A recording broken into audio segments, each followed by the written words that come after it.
Hello, welcome to the Inspirante podcast, where we talk about different topics related to students of all ages. My name is Aadit Sangwan, and I am a junior at Limburg High School. I have a deep passion for business, computer science, and design. Today, I had the pleasure of talking with Tarun Galagali, a director of strategy at Talkspace, an app for online therapy. We talk about his journey from his first job to working with Ro Khanna's campaign and where he's at now with Talkspace. We also discuss his experience with mental health in therapy. Enjoy. Hello, everyone. Welcome to the Inspirante podcast. Today, I'm joined by Tarun Galagali, currently doing his MBA at Harvard, but he's also the director of strategy at Talkspace. Welcome to the podcast, Tarun. Thank you, Aadit. It's a pleasure to be on, and I look forward to learning more about you as well. What have you been doing during quarantine recently? What have I been doing during quarantine? Well, I'm on a leave of absence from school, so I'm working right now at Talkspace, the teletherapy company. They do text therapy. When I'm not working, I'm spending time with my partner. Her and I live together in Palo Alto. She's a lawyer in the city. I go on walks with my mom and dad. I call my friends. And I'm just constantly thinking about how to make the world a better place as it relates to mental health. It's an issue that I care about deeply, and that's what keeps me up. So that's what I do. That's what I've been up to. Yeah. That's really cool. Mental health, Talkspace, that kind of merges together. And yeah, you must be really passionate about your job at Talkspace, right? Yeah, absolutely. You know, they were very much the creators of the industry 8 years ago when no one was really talking about therapy in this way, delivering therapy at scale. I give a lot of credit to the founders to having built the business 8 years ago. I'm just happy to be here for the ride. So it's been a good journey so far. Are you working remotely or are you going to an office? Yes, I'm working remotely, as are most people. Our office is no longer an office. We shut it down so that people could work with their families and be wherever they are. So I'm based in California. Most people are based in New York. So yes. Is there a time difference that messes up, or are you still able to get? Oh yeah, man, it's tough. That 3-hour time difference. People are usually considerate about it, so they won't trouble me at like 5:30 Pacific. But usually around 6:30, 7, I'm up and working. So yeah, it can be intense at times because of the time difference. But for the most part, it leaves me the afternoons and evenings to go on walks or runs or go on my Peloton for a ride or something. So that's fun. Yeah. Okay, so I want to go back to your early life. 2009, you graduated from Monte Vista High School. After you graduated, you went to Dartmouth for your bachelor's of art, and then you went to currently you're taking a leave of absence from Harvard. Yeah. How has the whole college experience been for you, and what do you feel like is the advantage of attending these Ivy League schools? It's a good question. I guess if the question is, how were my experiences? What are the advantages? The advantages of going to Ivy League schools is that you constantly have a source of credibility. People immediately trust you. They think you're capable to do, any job they give you, and they trust you with things. But that's not a reason to go to one of these schools. And I actually don't think you need to go to one of these schools to succeed. A lot of my favorite colleagues, some of the most productive people in the workplace, did not go to those schools. And they actually did better than I did in many cases. So I don't think that going to these schools is like what you need to do, what's necessary. It can be helpful. And if you're curious about these institutions, it's certainly interesting to be there. But, one of my regrets is actually picking an Ivy League school over another university that I'd gotten into out of high school, because I think I was focusing so much on the word Ivy League that it led me astray. And so for my undergraduate, at least, I think I would have gone somewhere differently with the benefit of hindsight wisdom. So it just goes to show, at the end of the day, you make your choices, you learn from them, and there's several advantages, like you had said earlier in your question. There's several advantages of having gone to one, but they're not reasons in and of themselves to go to those schools. There's plenty of amazing universities in this country, and you can do absolutely incredible things going to any of those amazing universities. So that's what I would say. Okay, so I want to go to your first job. So Bridgewater Associates, that's a very large hedge fund. Why did you decide to leave after only working there for 5 months? I was really bad at the job. I don't know if you've ever taken a class in high school where you're just struggling at the class and you're like, I probably shouldn't have taken this AP class. I felt that way about AP Bio, and I definitely felt that way about Bridgewater. They were just not interesting to me. And when I'm not interested or drawn to a culture or a work project, I tend to struggle. So I think I struggled. It wasn't completely my call. I left, but they also were like, you're not good at this. So I left primarily because after having hit a bottom where I was like not succeeding at my job, I wanted to go find what made me excited. And what drew me to Ro Khanna's campaign was this opportunity to get involved in an Indian American's rise. Because I think for me, having seen several Indian Americans in this country rise by changing who they are, changing their heritage, changing their faith, or like not owning their faith entirely. I was drawn to people who did it more. And Ro Khanna, in an interview with the San Francisco Chronicle, said he plays chess with his grandfather, or he used to play chess with his grandfather, and they would read the Upanishads together. Very few people say that in national politics. Most people are a little bit shy about owning their Indian roots that openly. Ro wasn't one of them. So immediately I got the sense this guy was bold. He was largely unafraid to say what he meant. That excited me. And so I reached out to him on Facebook Messenger, and then I started working for him in January of 2014. So that's what I did. That's why I left. You just reached out to him on Facebook Messenger and you replied. Yeah. He wasn't that. No, he, one of my best friends from high school, this is a good lesson, which is if you make good friends, they'll stand up for you when you're not looking. One of my best friends from high school, he's a software engineer at Facebook, and has been for the last 7 years. But when this was 2014, he just was like, he's a little bit of a nut in that he'll say whatever he wants to whoever he wants, and he'll feel confident. So my friend, his name is Rohan, he messaged Ro and said, hey, what are you running for? I saw you on India West. I saw this article about you. And then Ro messaged him back and started chatting. And then Ro said, can you help me? Can you get involved in my race? My friend Rohan said, I couldn't help you. I wouldn't be good at it. But my friend Tarun, who will actually probably be a congressman one day, he can help you. And Ro said, wow, I'm just here to pave the path for people like Tarun. Please connect us if you're able to. And I remember being like, damn, like my friend from high school messaged someone who's running for Congress. They had a very genuine conversation. And now he told me that he's doing it for people like me. So I reached out to him and I said, hey, I was actually the friend that Rohan was talking about. Can we set up time this weekend to have a conversation? And he said, yeah, let's do it. We talked on the phone, and then the rest is history. So yeah, that's what happened. I mean, the whole thing has been successful. Now he is representing the 17th district in Congress. What was your role during his campaign? I was in charge of helping him win Cupertino. So Cupertino was at the time, Mike Honda's one of his favored districts. It was people in Cupertino know Mike Honda. They loved him. But my job was to flip that whole city for him. So he was at 2% name ID, meaning that only 2% actually knew him. So if you went to 100 houses, 98 would be like, who is Ro Khanna? But 2 of them would be like, oh, I've heard of him. I saw some article. So going from 2% name ID to winning the city of Cupertino, 55% to 45% was what I did in 2014. And that wasn't actually only because of me or largely because of me. It was because I had worked to inspire young people to get involved, and we got hundreds of kids, especially in Cupertino, to flip the city. So we knocked on tens of thousands of doors, made tens of thousands of phone calls. Kids just like you, Aadit, who picked up a phone and made phone calls and fell in love with the process. So I remembered what I was like in high school. I was very ambitious, very driven, very focused on making a difference, and partially probably thinking about getting into a good school too. But I think, at that age, if someone told me I could get involved in a political race, I would have done it. I would have done it. And so I knew that. And I said, let me get some people involved. And we did. We shook up the whole community, which was the best thing that ever happened to me. So.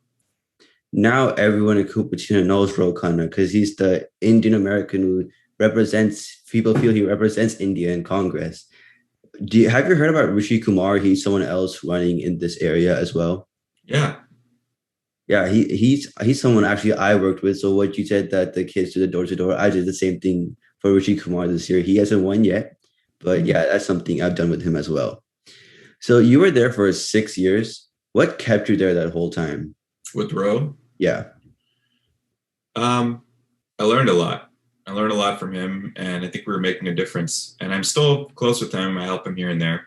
But it's what kept me there was just the opportunity to learn. I think also I'm an ambitious person. So I felt the opportunity that he was rising, and I didn't. It's like leading a stock that's rising. You know, you can't just if you tether your cart to a horse and the horse is just now starting to develop. Why would you ever leave? And I think I also felt a lot of personal attachment after having spent every year you spend, you want to do more. So it's like, I joined when no one knew him, and then I joined when people kind of knew him, and then I joined when he got elected, and then I joined when it was almost like you couldn't leave the race when it was still so much a part of you. I think he is that campaign and those experiences are a deep part of me. So I don't know if I would ever leave him. He's always a part of that campaign and that story and what he stands for.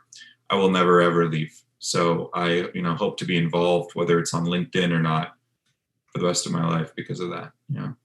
Knowing someone as massive as Ro Khanna, you must have some amazing connections. Because I personally, from what I've seen, on his book, he got a review from Elon Musk. We've seen with Elizabeth Warren. Who are some of these amazing people that you have met with through knowing Ro Khanna? It's a good point. I should probably ask him to introduce me to more people. I haven't met that many people. I think I've met a few donors who are people who are in the tech sector. I've never met Elon Musk. He's actually not a donor yet, or he hasn't been a donor. He did write a nice review for Ro. I met Elizabeth Warren when she was running for president. She came by and she was at a fundraiser that I went to. I haven't met too many other people. And, what you realize when you meet those people, Aadit, is that they're all just like you and me. They're just human beings. There's nothing, they have a special level of drive. Maybe they've done meaningful work, but they have their ups and downs. They have, they're just normal people. I think celebrity culture can make us feel like they're just different from everyone. They're not. They're just people, so it's been nice to meet some people, but they're just people at the end of the day. I personally had not met anyone on that high of a level. Were you a little bit like starstruck when you first met somebody on that high of a level? That's a good point. I'm trying to think the first time I met someone that was on a high level, quote unquote. I think I was a little bit starstruck when I was your age. I met the Lieutenant Governor of California, or he was the Lieutenant Governor of California, a gentleman named John Garamendi. I think I was 17. I'd just done Boy State, and it's like this big program. There's a whole movie about it now, but I'd done Boy State and I met him, and I remember being like, wow, I don't even know what I would say to him. But then I met Ro, and actually on our first date together, this is way before he was a Congress member. This is when he was just a normal, guy running for Congress. He took me in his car. We drove around to different parts of Fremont, and we knocked on doors together. I realized he's a human. He's just like any of us. And slowly that intimidation factor went away. It's not really there anymore. I don't think I feel intimidated by anyone. They're all just people. When you realize that, how can you be? It's not like they're a different species, they're just people. That's true. Has working with Ro built interest for you to go into politics? Like your friend said that you might go into Congress. Are you seriously thinking about that? Not seriously yet. I think there's a side of me that wants to. I think there's some things I want to do first. I don't think I want to jump into politics until I've felt like I've made a sustained impact, or at least a full-time political role. For me, that means making sure my family is well, my parents, my partner, potentially even my kids are set up for success if I have them one day. I think it also means starting a few businesses or doing something enterprising. I think politics can be very frustrating and personality driven. And until I start something and do something that's substantive and meaningful for people, I don't know if I want to do political work yet. I think politics should draw me in. It's not something I want to jump into it yet. So that's how I feel about it today. Would you feel that you would go in when politics needs you, when you feel like you can fill a void in politics without being I think so. Go? I think something about it is filling a void. I'll think something also about it is having earned my stripes. And I think I want to earn some more stripes. I've done some good work with Ro. I feel like I've accomplished a fair bit in like the private sector, but there's more I want to do on my own terms. And I want to start my own organizations. I've tried and they've somewhat succeeded. And then at times they've petered away. So I think I want to do something that sticks and actually makes a difference. And I don't think I've done that yet. I've done things that have made a difference, but not something that's sustained impact generation. What are some of the examples that you have done?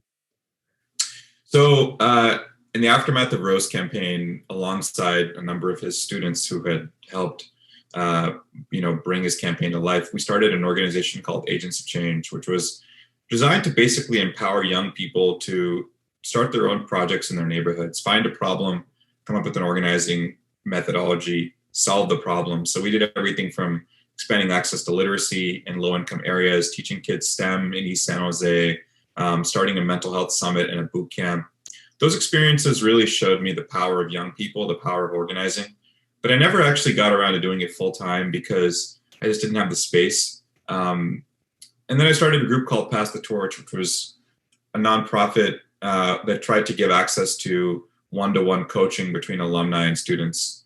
And that was really fulfilling for me because I learned all about what coaching looked like, and I learned how to be a good coach and, how to do it more structured, in a structured way.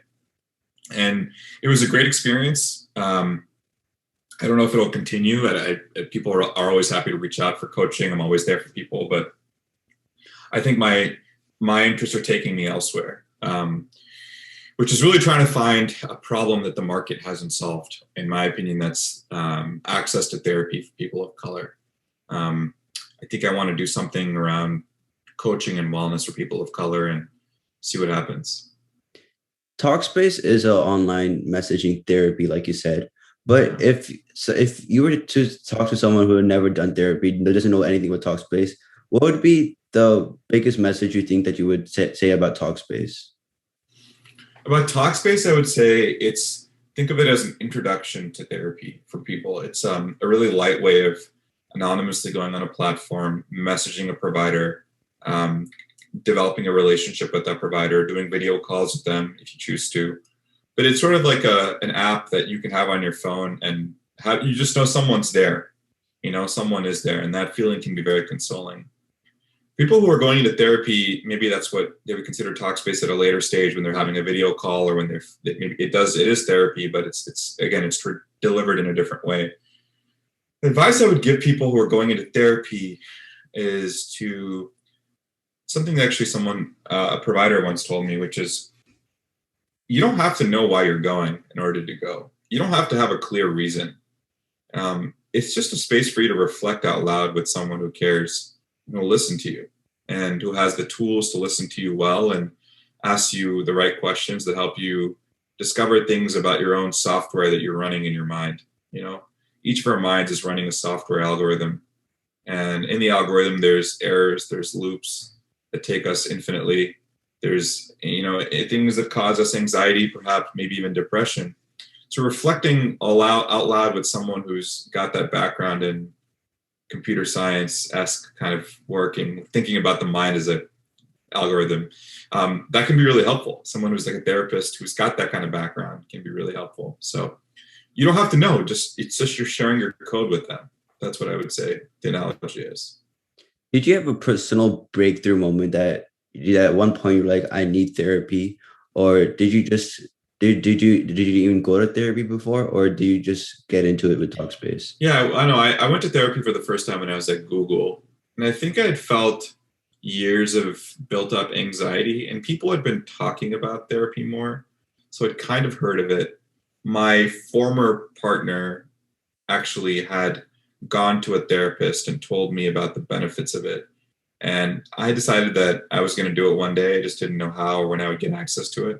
And finally, there was an access opening. Google actually gave access to therapy for everyone. So I went, and it totally changed my life. And it was the best thing it was one of the best things that happened to my mental health. I think it was the breakthrough moment that I had was I just needed someone to talk to because, I incessantly shook my leg. I had trouble sleeping. I had obsessive thoughts about anxieties, things that I had felt years ago. I knew something was up because I couldn't stop reflecting. My mind was constantly churning out thoughts. And I was like, all right, I probably should talk to someone. And it was amazing what happened, so I liked it. I feel like what you just described is something that's really common throughout high schoolers here, especially with all the pressure they have. Yeah. What would you say to any of these high schoolers or even college students who don't have the opportunity to go to therapy, but something that they can do on their own without a therapist to help them Yeah. relieve their anxiety? It's a good point, man. How many folks listen to your podcast, out of curiosity? Do you know? Currently have like 40 listeners per episode on the first day. That's but awesome, Aadit. we're I'm trying to proud push of you. it up. Keep it up. So if my message to your 40 listeners and anyone else that listens to this is that it's okay to acknowledge that you're struggling, and to acknowledge it to yourself. So I think the first thing I would do is reflect out loud that you're feeling the pressure, like you just did with me. Or maybe you're not feeling it, but others certainly are. Say out loud that you're feeling pressure. Communicate that in as gentle a way as possible to your parents. So I learned how to have empathetic conversations with my parents at a young age, where I had to step into their worldview and understand where they were coming from. So when I told my parents something like I'm struggling, the first thing I knew that they would feel is that they would feel like it was their fault or something. And I was like, look, this isn't about you guys. I'm struggling. I just need some help. Can you help me find it? They are going to have access to an insurance company, most likely, if they have jobs. And their insurance company will give them a phone line they can call. And there's several people that would have their insurance, have providers on their platform that they could talk to. Psychologytoday.com is also a good place to go. So if you know your provider, your parents' insurance company, you go to psychologytoday.com, you ask for your parents' permission because you unfortunately still need that. I would go that route. If your parents are a little bit of a harder place to broach this conversation with, I would consider going to your guidance counselor and seeing what they have to say at your school. Being like, I'm having some emotionally challenging moments and difficulties, and I would love to talk to someone about how to reconcile some of these feelings that I have. And they will help you. They will create a plan with you, hopefully. If they don't help you and your parents can't help you, then the next place I would go to is your teachers. Your teachers can often point you a teacher that you trust. Even if they just listen to you about what you're feeling, it can really help. My teachers were my therapists when I was in high school. They would just listen to my feelings.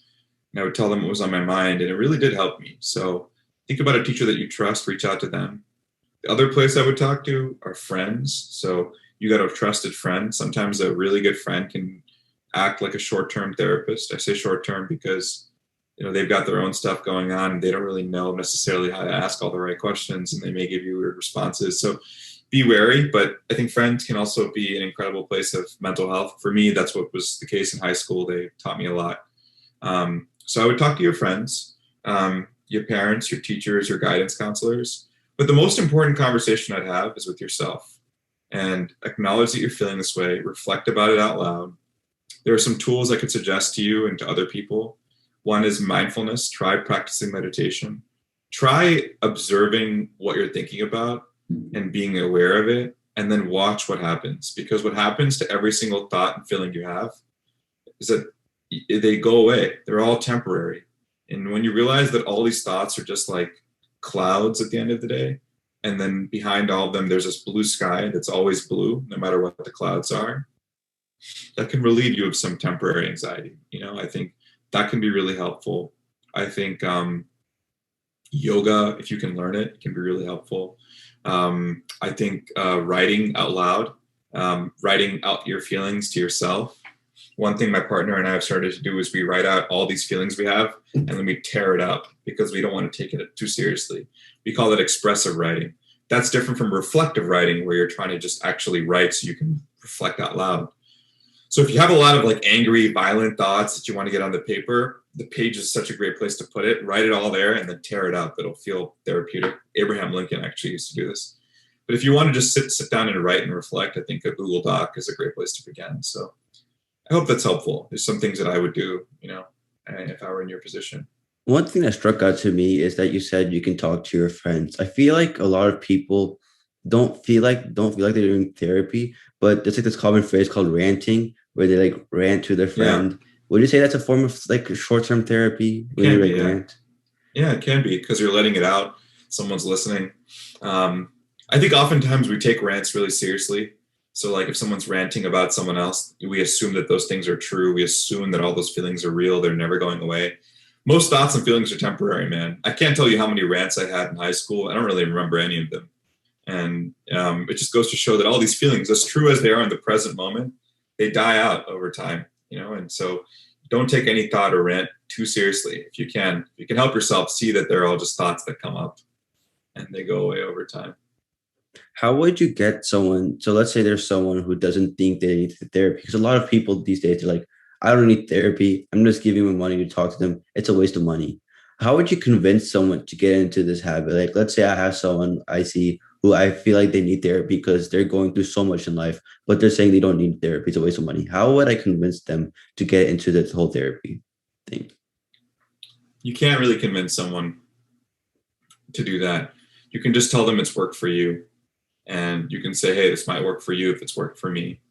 I wouldn't try to go down that path because people are resistant to being changed in that way.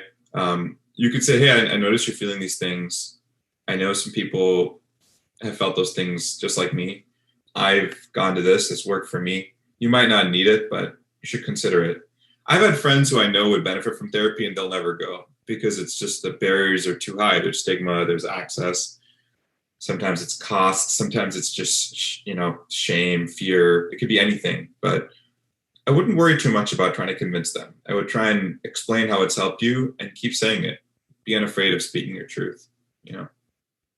So I want to go back to Talkspace. Why did you specifically take a leave of absence from Harvard and join Talkspace?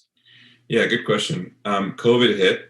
And once COVID hit, I was like, I don't know if I want to be in online learning right now. I want to, because like business school is largely about the conversations you're having, the people you're meeting, the late night coffee talks, the experiences of actually being with people. I didn't have much of that. I wouldn't have much of that my second year. So I said, you know what? Press pause. I can come back anytime in the next 5 years. So why don't I just enjoy my life and try working again and see what impact I can drive. And it's been amazing to get back in the world, man, after a year of business school, because you learn some things, you learn how to be competent, you're around some really bright people, so that rubs off on you. And then you bring that to a company. It's very cool. I joined Talkspace because I thought it was a cool company that was doing something powerful in the mental health world. But, I have my own dreams and I hope to fulfill them one day. So it's not like the company I'm going to retire at. I don't think I don't see myself spending the next few decades here. It's just a good experience. What do you specifically do at Talkspace? It's a good question, man.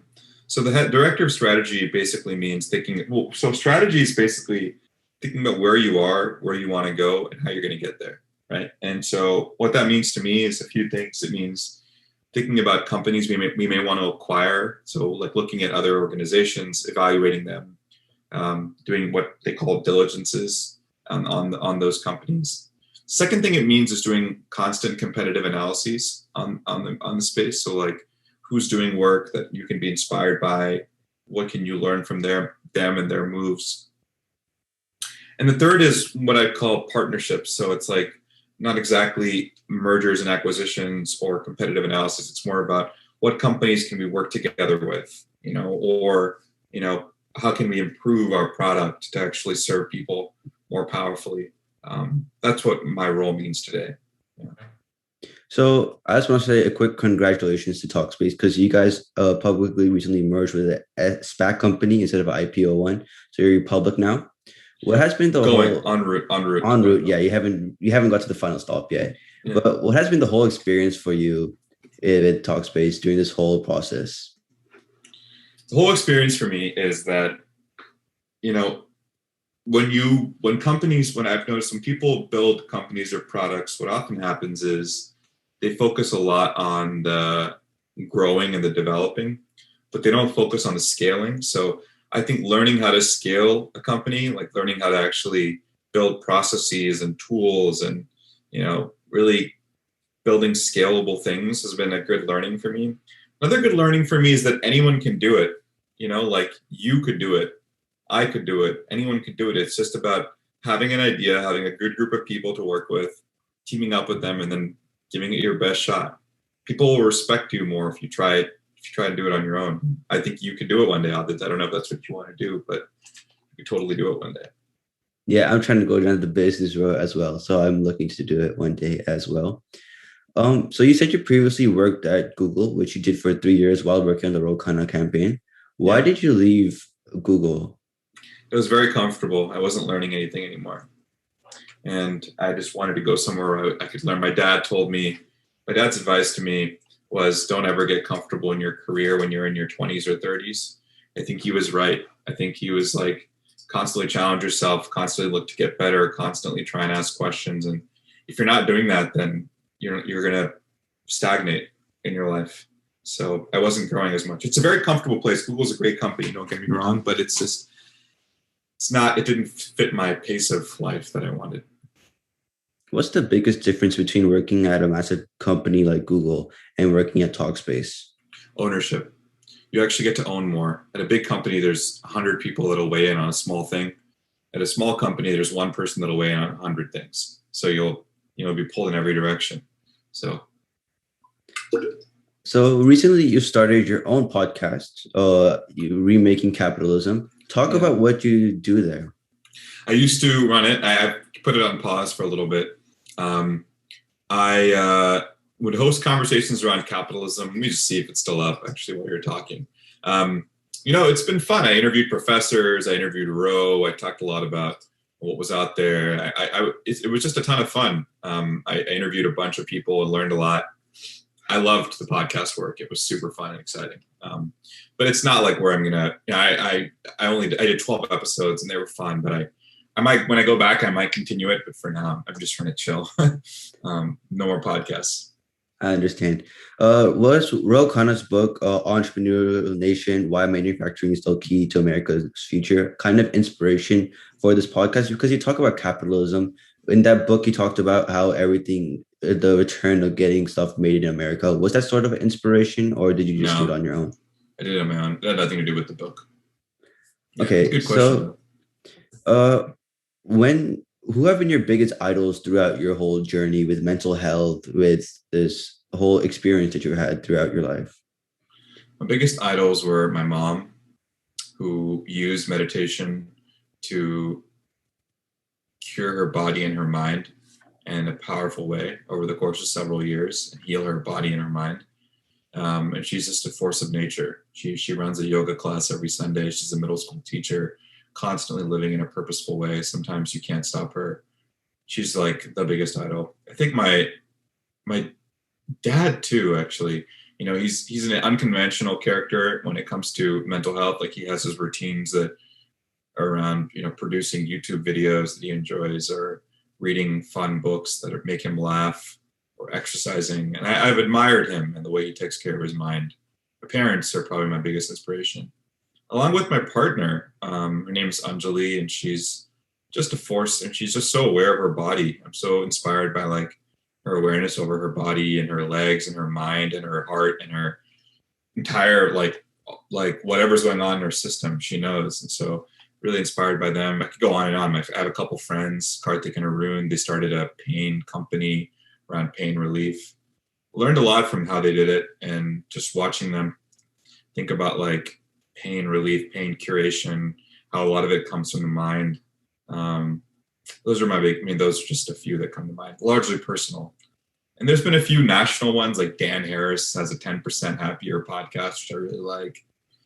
Sam Harris is decent. Tara Brach is really powerful. She wrote this book called Radical Acceptance. I would highly recommend it to people in case they listen to the show. Okay. It's just a game changer. It'll change how you see yourself, I wanted to ask you about yoga. You said your mom does yoga. My mom also does yoga. She's right now getting certified to teach yoga. Cool. I feel like it's a kind of an upwards trend that more and more people are doing yoga. What has been your experience with yoga so far? Mine is very limited, man. Meditation is what I've been doing more than yoga. But I should probably, it's a good note, I should probably do more of it. My experience of it has been, it's hard. The physical stretching can be really hard. I think starting off with gentle yoga can be really easy, better for you at least, but it's been definitely pretty hard. It's not easy. but yoga instructors and folks in yoga too. So, I'm inspired by my mom. She's so cool. She can do all kinds of flexible things. And I'm like 20, 30 years younger than her, and I couldn't. Yeah, so I have one final question for you. Please. Do you have any general advice for anyone who is in high school, college, that you feel that if they hear it, they'll help them be more driven or anything like that? Yeah, so you in high school or college probably feel some measure of anxiety, some measure of stress and pressure. It gets better over the course of your life because you develop tools to reconcile it. Some of these tools are healthy, some of them are unhealthy, but you develop tools, and you can develop those tools at this age. So whether it's therapy, reflective writing, expressive writing, meditation, mindfulness, building a circle of friends, reading books that actually improve the way you treat your mind, radical acceptance being one of them, cultivating healthy relationships, you can do things that can change your life today. And I want you to know that it's okay to feel that. Don't worry about the drive. You already have the drive. It's in you. Being in this area, you're probably very driven. But think more about your well-being and how you're taking care of it. Well, thank you so much for your time. I really appreciated having this conversation with you, and I hope to keep in touch with you in the future as well. Of course, Aadit. It was a pleasure to be on. You have a very bright future. I can already tell from the questions you're asking, the research you've done, and your tone that you're going to do really well in life, and more importantly, be happy. So thank you for having me on the show. Thank you so much, Tarun. Of course, my brother. Thanks for listening. If you have any questions for Tarun, you can email him at tarunjg@gmail.com. Once again, that's tarunjg, TARUNJG@gmail.com. Make sure you like our Facebook page and follow our LinkedIn for updates on future episodes. If you're listening on Spotify, follow our Spotify as well. And if you're on YouTube, make sure to like and subscribe and hit the notification bell to get notified on our future episodes. Stay tuned for our next episode.